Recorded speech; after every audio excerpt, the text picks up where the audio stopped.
Chapter 17 was about the case of Valerie, a 19-year-old who died in Texas after a SUV ran into the back of her car as she sat at a red light.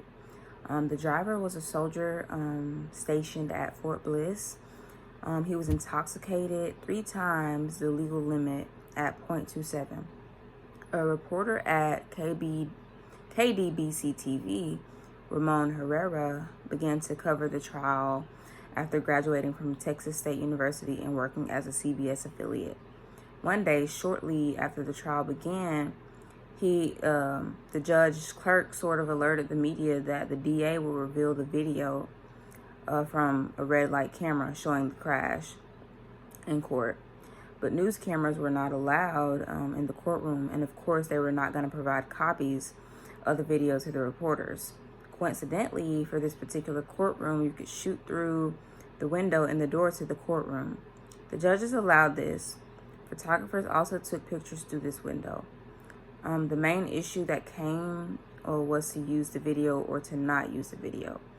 The reporters were approached by the victim's father, and he asked for them not to use the video if they could, but that he understood that they had a job to do.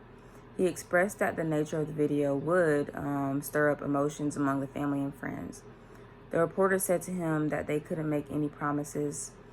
He then asked for them to put themselves in his shoes.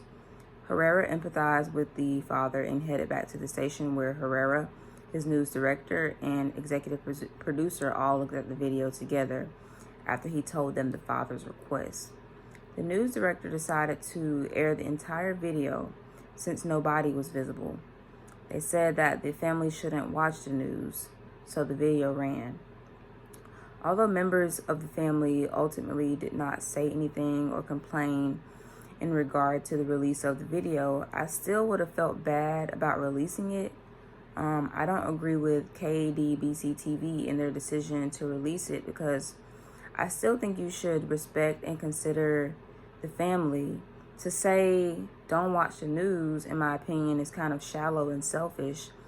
The family should be able to watch TV and the news without having to be reminded of how they lost someone so insensibly. The other news stations were going to release the video anyway, so it would have been out there, but they could have done their part and said, hey, well, the video is out there. The least we could do is to not offer another portal to accessing this thing.